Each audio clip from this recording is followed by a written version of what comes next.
It's 1 o'clock. Welcome back in the fourth final hour of the show.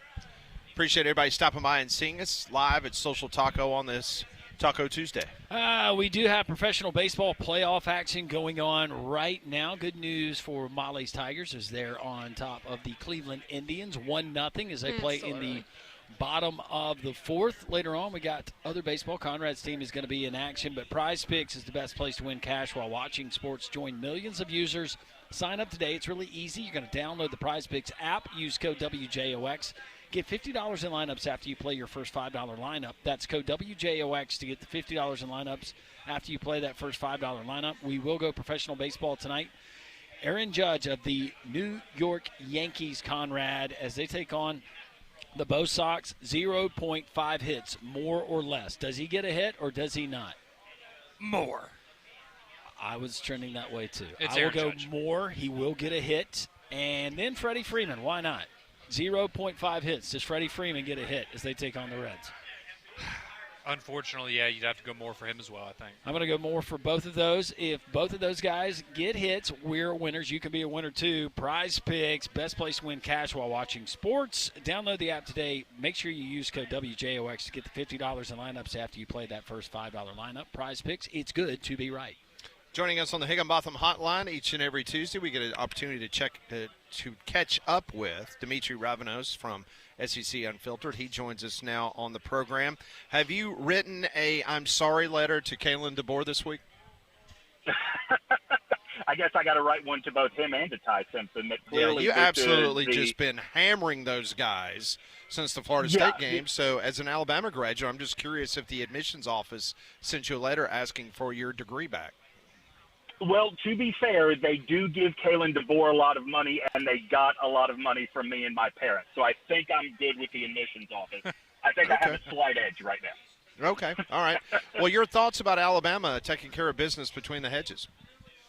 I mean, they looked really good. I am as concerned as everybody else. They couldn't put any points on the board in the second half, but I really loved the amount of creative stuff they were doing just to pick up first downs, not even take shot plays. Like, that is kind of what I was expecting from the moment that Kalen DeBoer got hired. So whether it was Jeremy Bernard throwing a pass or the pass to Caden Proctor, I mean, they seem to identify that one of the things they could do on Georgia is pull these things out when they needed 6 or 7 yards and reset the field a little bit, and they did it very, very well. I mean, I think that the only thing I walk away from that game concerned about, and it's the same thing a lot of people are, is what is going on with the inability to complete a tackle, especially in the run game. Let's talk about the team that actually lost the game, and that's the Georgia Bulldogs and Kirby Smart. Kirby kind of downplaying that Alabama's in his head and his struggles that he's had not only against Nick Saban but now Kalen DeBoer. You're big into conspiracy theories, Demetri.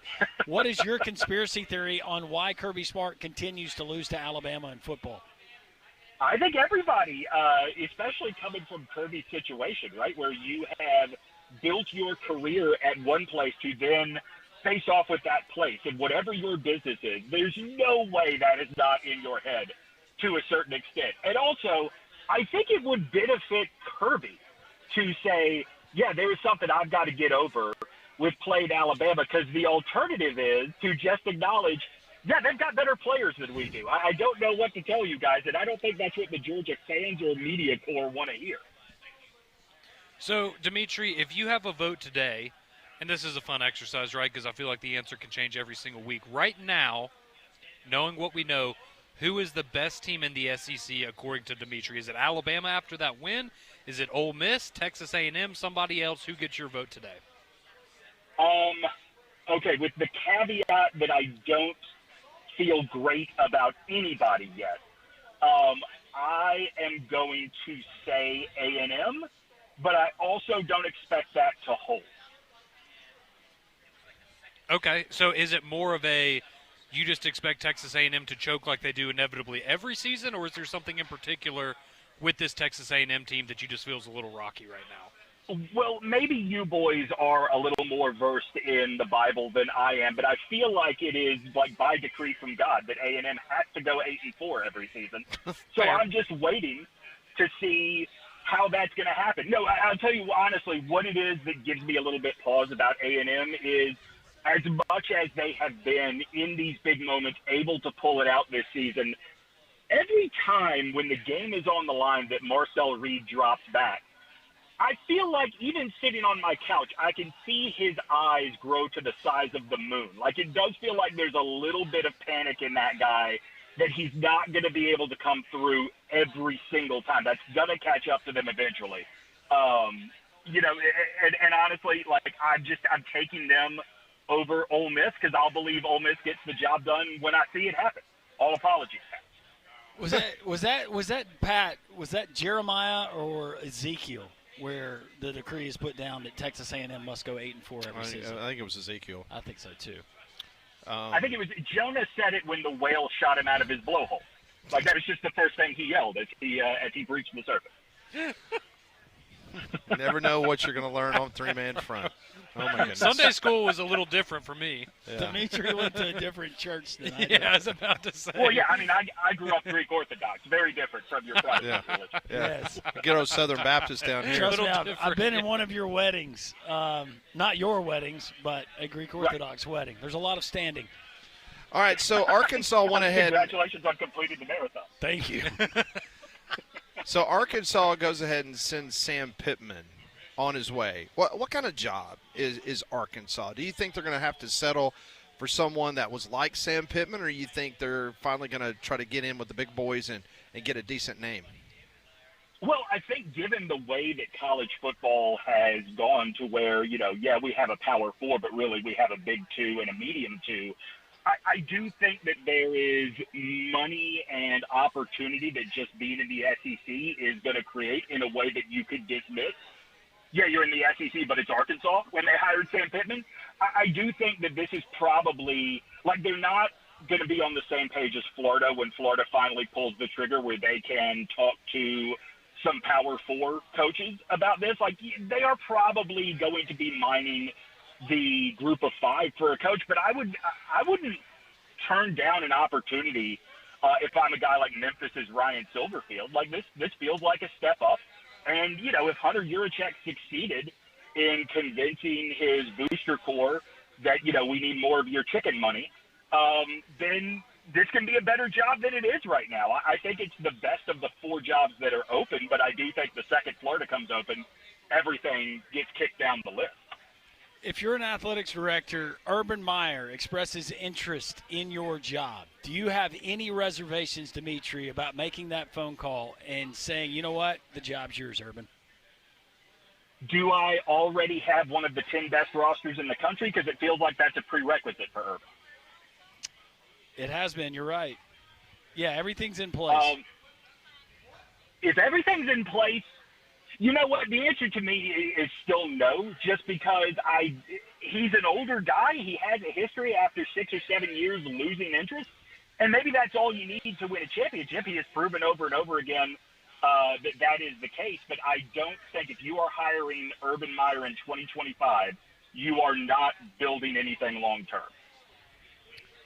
So I wanted to ask you about Auburn and just kind of your assessment right now of the back-to-back losses to Oklahoma and Texas A&M. Yes, you can look at it and, well, you lost 2 games on the road to top 10 teams by 1 score, but clearly the fan base having a very negative reaction to this latest loss to Texas A&M. What do you make of the Auburn Tigers right now? Do you think Hugh Freeze makes it to the end of the season with the Tigers? What's the buyout if they want to get rid of Hugh? 16 million, Pat? Something in that territory? Yeah, $16.75 million. There we go. All right. Well, I mean, if they'll do 22 for Gus, like surely they'll do 16 if they decide they're done with Hugh. I think that you've got to add up all of it to understand the frustration right now with Auburn fans, right? Whether it is the weirdness of who is calling plays when, whether it is, you know, going golfing instead of recruiting, whatever the case is, all of these things add up to the frustration you feel when you watch that anemic offense, especially given how much money gets poured into it in the transfer portal. And it seems like as long as Hugh is there, there is no fix. I've been saying this since they hired Hugh. Like, I don't know what makes that guy a good play caller in a time when everybody is running RPOs. Like that was sort of what broke Nick Saban's brain those 2 years. I think it's a little bit crazy to think after 3 years that it's going to be over, but I can totally understand Auburn fans feeling like it is never getting better as long as this guy is here. Demetri, I don't know why it's taken so long to ask you this question on this particular show, but you host the College Football Bubble Bath, which is highly entertaining for any of our listeners who have never checked it out. What current SEC head football coach would you feel most comfortable, if forced to, sharing a bubble bath with? Well, I'm a big man, so there's not a lot of room in the tub for an extra guy. That being said, who do I think would be good company in a bubble bath? I mean, it's obviously Lane, right? Like, Lane feels like he's a guy that really knows how to relax. So Lane Kiffin would be your choice. And he's dropped some LBs, so maybe there would be some more room there in the tub. Okay. All right. Yeah, I mean, I feel he's like the that's smallest the case. head coach, I think. Is he smaller than Clark Lee? I assume he is. I just don't know for sure. Well, I'm assuming Clark Lee's stockier, though. Lane's tall. Right. So you might have a leg. Yeah, that's true. Oh, he could put his legs on your shoulders. Or, you could do like the old cowboy movies and hang your legs out the side of the tub. That's right. We'll sit in it like a bobsled, right?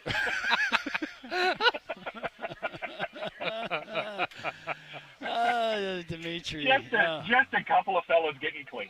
We need some levity on a Tuesday. You always deliver. Demetri Ravanos. How do you pronounce your last name? Ravanos. Everybody wants to make it more complicated than it is. Okay, Ravanos. He's only been a guest for months now. It's No. no. This is for one of our listeners' benefit. Yeah. Okay. Listen, I had a baseball coach in high school that swore to me that my last name was Hispanic, and I must be wrong thinking it's Greek. So I've heard all sorts of variations of what my last name was, like, as long as I've been alive. Like, when your name is Demetri Ravanos and you grow up in Mobile, Alabama, you just assume people are going to get it wrong. All right, Demetri, have a good rest of the week, and maybe your Tide will overcome Diego Pavia's symptoms this weekend and get a win. I heard Bomani Jones on his podcast this week say it is going to be funny at the end of this year when Kalen DeBoer is 4-0 against Georgia and LSU and 0-2 against Vanderbilt. And it's funny, but just the fact that it's a possibility really hurts my heart. Unbelievable. All right, Demetri, have a good week. We'll talk to you next week. All right, boys. Talk to you later. Thank you. He joined us on the Higginbotham Hotline. You deserve solutions that are built for you. Higginbotham is your one-source solution for insurance, financial, and HR services. A lot of your interaction, a lot of text coming in. We'll get to the Jocks text line, and Pat Ponder's on the way as we continue live from Social Taco in Homewood on a beautiful Tuesday here in the state of Alabama. It's 3 Man Front, and we are Jocks.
117. It's a beautiful day outside. It's a beautiful day inside. All these beautiful people here in the Terrace.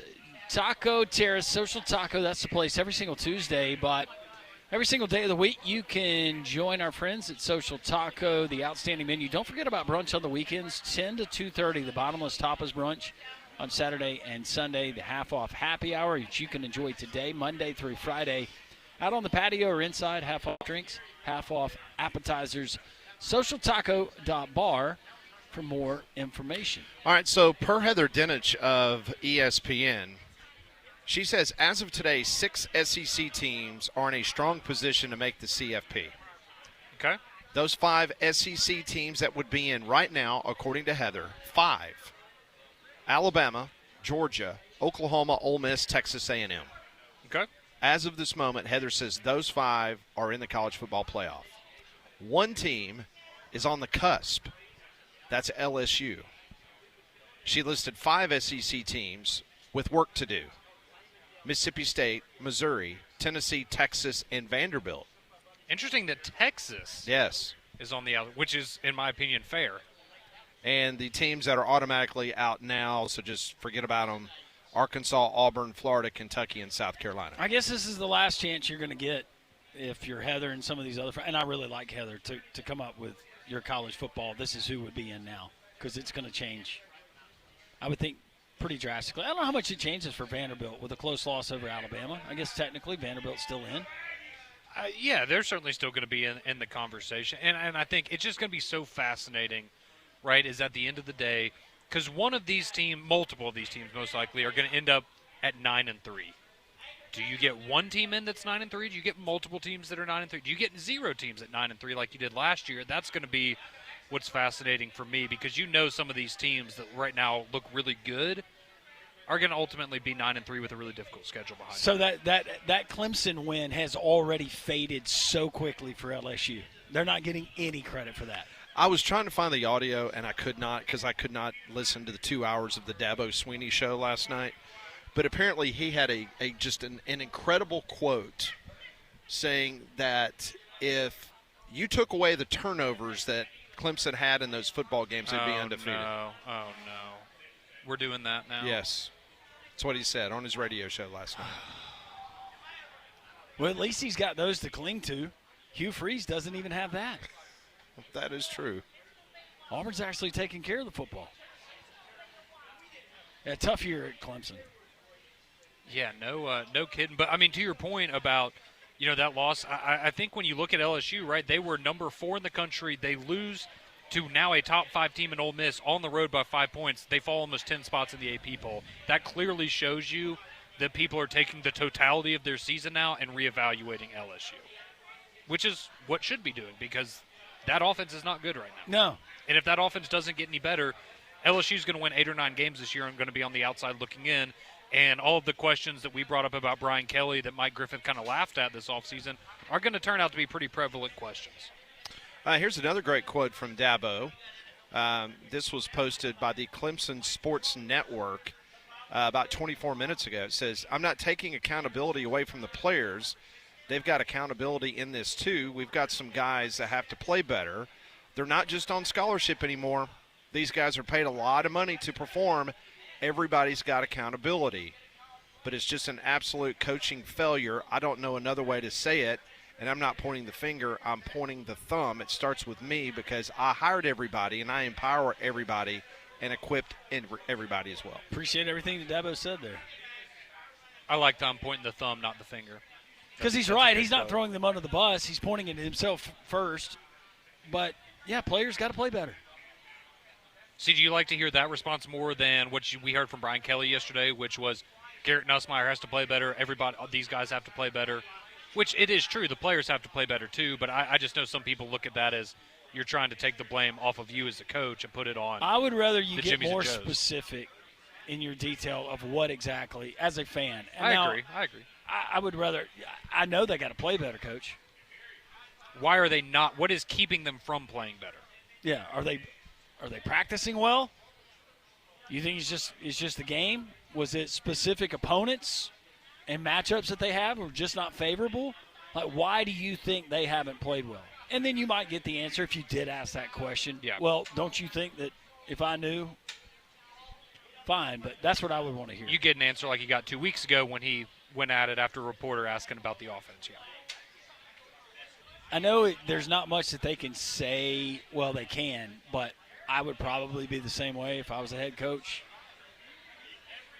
But I don't think you're not giving the fans anything, and it's white noise to say, well, we just got to do a better job as a staff of getting everybody on the same page, and let's just get back to work. Let's just go back to work. Everybody come in the field room and get back to work. No, let's fix it.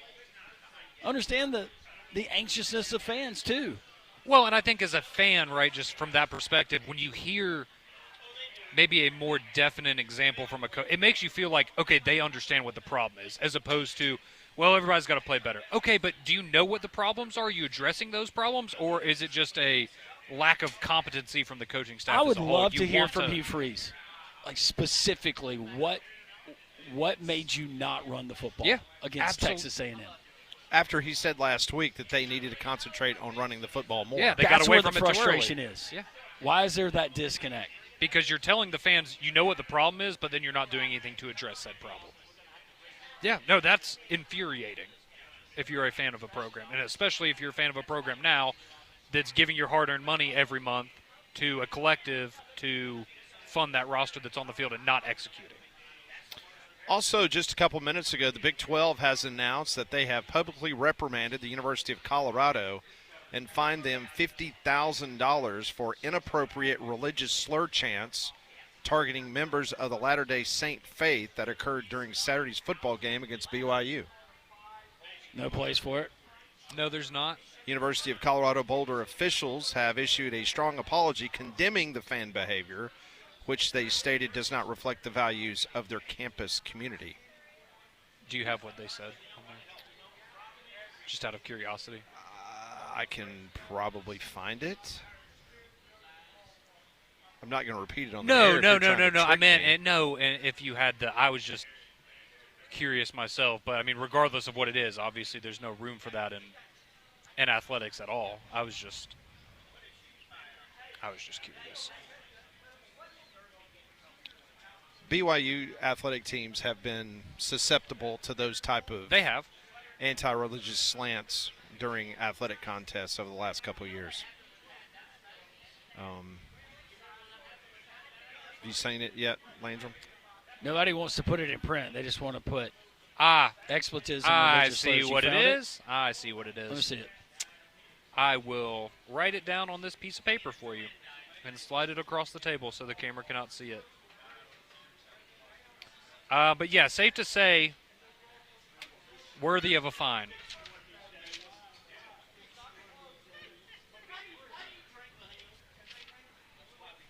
It's not even creative. No, it's not. No, I thought it was going to be something It's a just little bit. downright No, it's hateful. just derogatory. Yeah, it's inappropriate. Yeah. Well, okay then. I'm sure Deion Sanders wasn't happy about it. No, I wouldn't think so. No, that is one thing that I absolutely would expect him to release a statement on because he definitely holds his fan base to a higher standard There than are that. probably a lot of Colorado fans that didn't agree with it either.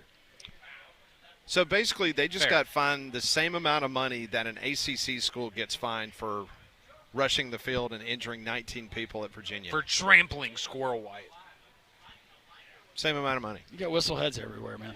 So, and I don't know if you have the answer to this. Was it left, I guess, up to the conference's discretion for how much they were going to fine for field storming? Yeah, because in absolutely. the SEC, it's more Yeah. than the ACC. I didn't know if that was just left up to every conference to determine No, that. it is up to every conference. Jim but- Phillips is trying to keep schools in his conference right now, Conrad. Yeah, he's So not that's- looking to I tick get them it. off. I get it. Yeah, all he hears about is how little the piece of pie is at the end of the year. So can you imagine? No, your athletic director at Alabama, Fair. he's the one that led the charge and got all that changed in the SEC because I think he was getting tired of showing up to road games and almost losing Well, not only that, losing a but limb at one of the you had storming. You had You're some right. incidents where it could have gotten a lot worse with interactions with fans. I don't blame him. No, yep. Happened with an Alabama player a couple years ago, yep. So here's my question. Like, when Miami beats Florida State this weekend, and Miami fans and students rush the field at Doak Campbell, does Miami get fined for that, or does Florida State get fined for that because they didn't have the police and security in position to stop them? It's a fascinating question. My question was, does Florida State, they're going to rush the field again? Oh, if they beat Miami, they absolutely will. Think so? Yeah. Yeah, they will. I'm just watching his reaction 30 seconds. That was perfect from Dave. That was perfect. All right, when we come back, we'll do some Pat Ponders. 30 minutes to go here at Social Taco. This is Jocks.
It's 1:31. Welcome back. This is Three Man Front live at Social Taco.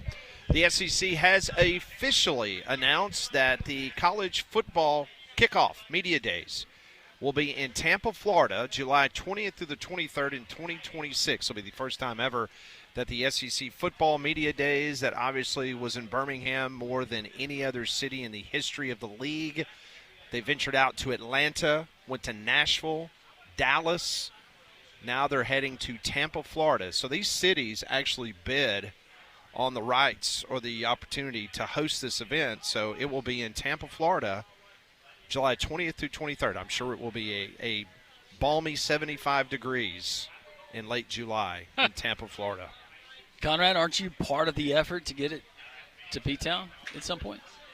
Yeah, the committee didn't come together in time for the bid for this year, so we're really looking forward to. It's probably going to be more like 2029 or 2030 before the bid comes in. But yeah, if we want to cool off a little bit, I hear there's some great nightlife in P-Town. It just means more fun. That's exactly right, Landrum. That's going to be part of our pitch. That's our slogan, actually. You know. Yeah, I know. Good out. Hang it. Yep. It's not Friday. No, it's not. It's time for 5 questions, though. Pat has prepared. We try to answer. This is what we call Pat Ponders.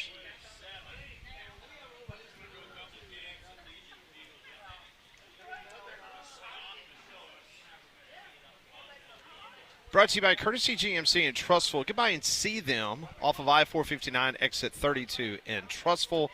Online inventory, courtesybirmingham.com. Question number 1. If Florida State were to play Alabama this weekend on a neutral site, what's the point spread? I'm glad Dave's still here. Well, Alabama would be favored. I'm going to go Alabama minus 7.5. No way. 6.5, 7.5. Alabama would be favored, but I think it would only be 3.5, 4. I'd go with Pick'em. Molly goes pick 'em on a neutral site. Interesting. Okay.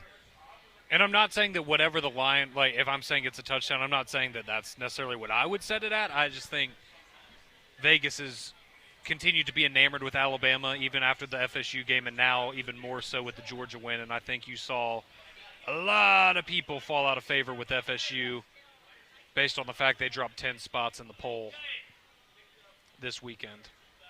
All right, so let's get his immediate reaction. So we're live on the air.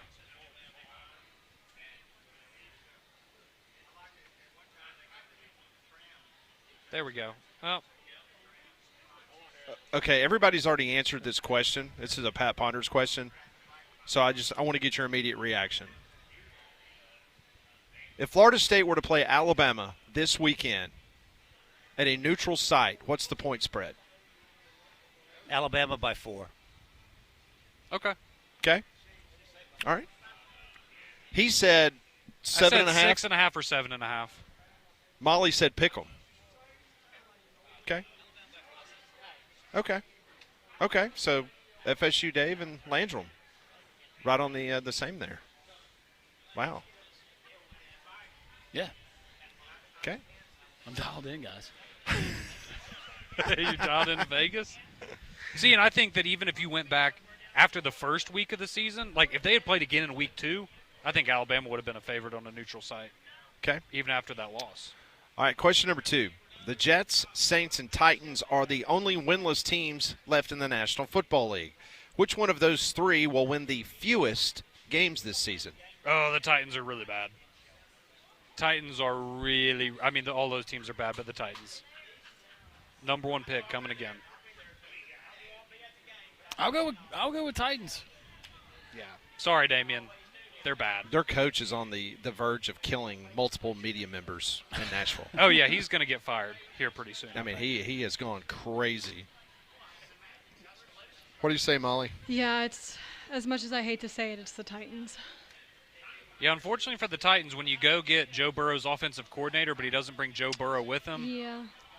doesn't always work out super A little different. And you hate it for Cam Ward. Yeah, I mean, young in his career. Right. This is what you go through when you're the number 1 pick a lot of times, unfortunately. But, yeah, not looking good for As long as they Tennessee. get good before the new Dome Stadium. Yeah, they got a little bit of time. Yeah. They got time to ramp up to that. That's right. All right, speaking of the NFL, question number 3. How would you change the current NFL overtime rules?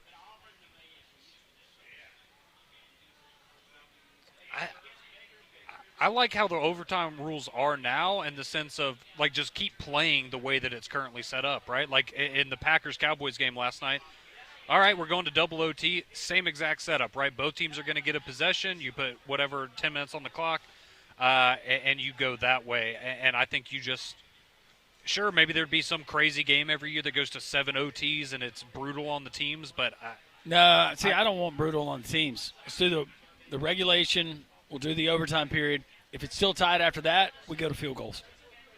okay, I field agree goals with instead of 2 Landrum. points? Go to field goals. Yeah, field goals. Let's do field goals. So do you wish in college that they did that, field goals instead of the 2-point conversion back and forth that Depends they do on now? who my kicker is. If I'm What? Alabama, heck no. That's a great point. Do we all agree that ties in the NFL are lame? Oh, They're it's, stupid? it's horrible. No I can't more. I can't believe that's a thing. still. No, but have field goals. Start it at the 50-yard line. So would you want to do it You like just incrementally work your way back if you have to. so do you do it like like soccer, for example, right, where they go one after the – you have like 5 kicks, but one team kicks, and it's not just, oh, well, one team made it and the other team missed it on the first try. You get a set number of attempts. No, I think it's Sudden death? You've got to match it. Yeah. Sudden death? Okay. First kicker, next kicker. Do you And so back on. it up Yeah, incrementally, like 5 yards every well, overtime? if you're starting at 50 yards, then I think you start. Yeah, you go 5 yards back. So where would you start it? 35-yard kick, 40-yard kick? No, a 50-yard field goal. You to start at 50. This is big boy football. It's overtime. I like it. So in other words, I like it Alabama would too. be out in the first. Yeah, overtime. yeah, You got absolutely. Reichard hitting 80-yarders. What's 50 yards? No, 50 yards. Every NFL kicker can make a 50-yard field goal. Yes. Okay. I like that. I like it too. All right, question number 4. Whose idea do you think it was to have Johnny Manziel on the Vandy sideline during this week's Bama game? Johnny Manziel. Yeah, probably himself. He's making this about himself. I know him and Pavia are buddies or something, whatever, or that's Pavia's role model in life, which is questionable at best. Yeah, no, I think it's Johnny Manziel. Yeah. He wants to, and I don't have anything. I don't hate Johnny Manziel or anything. It's just he likes to make things about himself. No, He it likes was Johnny. attention. Yeah. My whole thing about that is that, I respect Clark Lee, but see, Vandy had to approve that for him to be on the sideline. Oh, absolutely. So, Absolutely. I just don't see Clark Lee being the kind of guy or kind of coach that wants to go like a gimmick or try to get, a cheerleader, So so you to think speak. it's just whatever Diego Pavia wants, Diego Pavia gets? I think you're absolutely right. Yeah, you nailed it. Well, he does have that nice locker in the middle of the. Did you see that, Landrum? In the Vanderbilt locker room, Diego Pavia's is right in the middle of everybody else's. Yep. So, I would also say this. We all remember what happened the first time that Johnny Manziel played Alabama, similar to Diego Pavia. Second time didn't go as well. no, it didn't. So, we'll see. All right, final question, and this comes courtesy of BB. BB lives in a sprawling subdivision that is crowded with a huge amount of houses, and there is a massive amount of traffic. She says we have lots of golf carts that are on the roads, and they're usually being driven by grade schoolers or teenagers. So what is your opinion of allowing golf carts on the roads in a congested residential area? If they're street legal, I have no problem with it. You got brake lights, you got turn signals, you got an advanced braking system. I'm fine with it. All right. As far as kids, no. Kids driving the carts, no. And I've seen it. I've seen it here locally. Absolutely not. Not a good idea.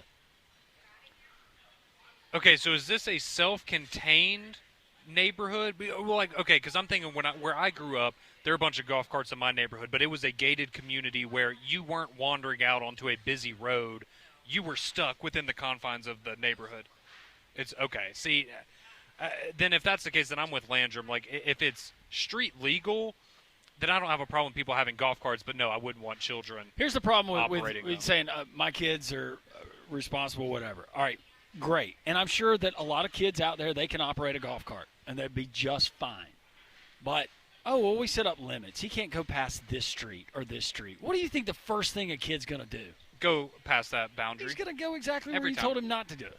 Also, kids like to be rebellious, so they might be doing stuff on the golf carts that they probably shouldn't, like going too fast, turning too fast, stuff Yeah. like that. Not stopping at stop signs. No. Just Kids being think dumb. that it's like when they're on their bicycle, they don't stop at a stop sign, don't stop at it, and then all of a sudden you got somebody getting T-boned. Bad stuff. No, not at all. You need a spike strip. Just throw that sucker out there. Not when they're going super fast, so that could be bad. Yeah, that could be really Don't bad, do that. couldn't it? I'm not promoting that, as Sam Pittman would say. I don't have a problem, though. Outside of the fact of kids operating that and you don't want any injuries or anything, I don't have a problem if I'm – because, I mean, where I live in Cahaba Heights, people drive golf carts all around to go eat at different restaurants. I don't have a problem Man, with that. as long as they're street legal. Yeah, that doesn't bother me. You got a braking system, you got turn signals, you got everything where I can tell if you're going to take a turn or – I'd much it's rather fine. be behind a golf cart than somebody on a bike. I'm just throwing that out there. Yes. I know that's not fair. I No. know, look, I get it. People like riding bikes. I'd much rather be behind a golf cart than someone on a bike. At least if you want me to go around, wave me around. Yeah. Because I'm coming around one way or Ah. another. Yeah. I'm not waiting for you. Pedal up that hill. You're struggling. You're out of breath. No, I'm going right past you, buddy. And look at you. You've got sponsors with your bicycle suit on. That's right. All right, that's this. You're sponsored by Abreva. They still make amazing. Livestrong hoodies? All right, that's today's Pat Ponders, brought to you by Courtesy GMC and Trussell. Goodbye and see them off of I-459, exit 32. We continue with the fun live here from Social Taco on a Tuesday. BB's hanging out. 3-man front on Johns.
be next week. They're off this week. It is 1:47. We're close to wrapping this one up today from Social Taco. Appreciate everybody stopping by and seeing us on the Taco Terrace. We're here each and every Tuesday from 10 until 2 o'clock. Tomorrow we'll get an opportunity to hear what Kalen DeBoer has to say as he'll be on the SEC teleconference. We'll also hear for the first time this week since the defeat in College Station, Hugh Freeze will be on the SEC teleconference tomorrow, so we'll monitor that and share with you anything that we hear, anything new from Hugh Freeze, as everything's on the table this week, according to Hugh Freeze, as they try to get ready for the Georgia Bulldogs. If you missed any of our interviews today, whether it was Mike Griffith, Jason Caldwell, Ty Richardson, Demetri Ravanos, you can go and you can download the Three Man Front podcast and get an opportunity to listen to those interviews in their entirety. Yeah, no, they were great interviews. Got to laugh with Demetri, Ty, keeping it real about the realities of Arkansas and a lot of questions around that program moving forward. And I thought that, Jason gave a great breakdown of what to expect moving forward for Auburn as they face a lot of questions. And, Mikey had to get standoffish with them, Pat. But other than that, I thought Mike very complimentary of Alabama after the win over Georgia. Yep. Typical Mike Griffith interview. That's if you're very familiar I was about with to say what we expect from him every Tuesday, which is why we love Mike. So we always talk about Vegas odds on this show, and I just noticed a couple minutes ago, brand new odds are out for the national championship. Ohio State is at number 1, plus 500, followed by Oregon.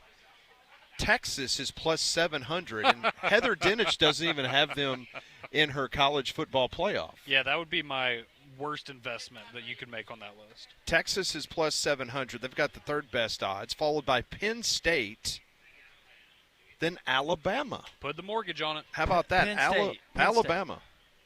Penn State's got the fourth best odds. Alabama has got the fifth best odds. Isn't that something? Georgia's next at plus 1,000. Miami at plus 1,200. Ole Miss plus 2,000. Same with Oklahoma. And Notre Dame, Texas A&M, and LSU all at plus 2,500. To me, just going back to Penn State, Ole Miss has a better shot just with the team that they have of winning a national championship than Penn State does this year. I agree. I would second that. I'd love to see that matchup next weekend. Why now? Do it again. Lane, social media, do it. It's interesting because Franklin will play along. Let's do it. Oregon's got the second best odds to win the national championship. Meanwhile, Dante Moore, their quarterback, is now the number 1 player, according to the Heisman odds, to win the Heisman. Ty Simpson is second. Yeah, buddy. To win the Heisman. I was wondering when the Ty Simpson Heisman chatter was going to pick up. And look, I'll be the first to say I've been impressed with Dante Moore because I wasn't sold on him after he transferred out of UCLA because it just didn't work for him there. Granted, we know the state that UCLA's been in, so maybe shouldn't have held that against him. But I mean, right now, I think if you asked a lot of defensive coordinators around the country who's a quarterback you don't want to have to game plan for, with the way Ty Simpson's playing right now, I think you'd have a lot of people that would pick him number 1. Let me give you some guys that were higher on the list that are no longer on the Heisman list or shouldn't be. Yeah. DJ Lagway, Klubnik, Arch Manning, your guy. Sorry. Garrett Nussmeier. Who else? Sellers. Lenore Sellers. That'd be another one. Sellers on there. I mean, that's how many do we have right now? Mateer's still on there, but he's missing time. Yeah. Thank God for Dr. Shin. Yeah. The hero of Norman. Still talking about that guy. It's just, it's wild how, and we've talked about it a little bit earlier on in the season, but just how many guys have, I mean, honestly, we were just wrong about in terms, and a lot of them, right, were guys that were really good last year, and this year, inexplicably, I'm still convinced Garrett Nussmeier's hurt, and that may not come out, that may be in a book somewhere down the line. You can't tell me there's not something wrong with him right now. He does not look the same. The ball does not come out of his hand the same way. Some of the other guys, though, they're just maybe not what we thought. It does feel like now LSU, Pat, and Conrad, headed for a 9-3. Think so? At least. Yeah, if they don't figure something out, I would say 9-3 would be maybe best case scenario for them. But at this point, do we not agree? Because we as fans, and I think maybe on a rare occasion it's happened, but I can't specifically think of when. Like, at this point, if you don't have a running game, You just don't have a running game. you're not going to start churning out 280 yards a game. No. Because you decided, you know what, we really need to work on this running game. I feel like you have a pretty good idea of what you got at this point. So how much better can LSU be? I think that's a fair point. I think it's a fair point for a lot of teams that you look at and go, it's the same thing with Texas going up against Florida. No, I think we'll learn a little bit more having to go up against a Florida team that's better than anything they've faced since Ohio State. But, I mean, still, you kind of look at it and you go, oh, well, Arch will figure it out. Well, yeah, he was supposed to against UTEP and Sam Houston. He looked better against Sam Houston, but, like, at some point, like you said, you just kind of are what you are. And it's crazy to think about. We're almost halfway through the season. Like, we're going to look up next week and be halfway done. You got one quarterback right now, Conrad, to start for your team this weekend. Not named Ty Simpson. Who are you picking out of the SEC? Oh, out of the SEC. Trinidad Chambliss? Yeah, well, I can't take Batir because he's hurt. Yeah, I would probably take Trinidad. A guy who was so on impressive. Nobody's radar. I'll say it again. Find me a player that you're getting more of a return on investment on than Trinidad Chambliss right now. And I don't know what they paid for him. I know what Trinidad's about to get paid. Probably a couple $100,000. Yeah. Yeah. That dude has been spectacular. Yeah, kudos to him. And y'all laughed about Ole Miss. All y'all. Kudos to Every Lane. single one of y'all laughed at Ole Miss. Kudos to Lane for finding that kid. Or whoever it was on that stuff. If you guys would settle on a mascot, we'd quit laughing. Well, my family's always settled on one mascot. Yes, they have, and it was that locomotive cartoon-like train that they drew back in the day. Ole Miss trailing 14-0 at Kentucky. That seems like a long time ago, doesn't it? Yes, it does. Very long time Yes, ago. it does. Are you guys as upset about Nicole Kidman filing for divorce with Keith Urban? That is the worst thing that I've seen, Pat. That actually broke my heart. Olivia, get my Tiffany crystal. We're going to do it up in the Grove this weekend. Sorry. Yeah, that's a heartbreaker. I think she is taller than him, yes.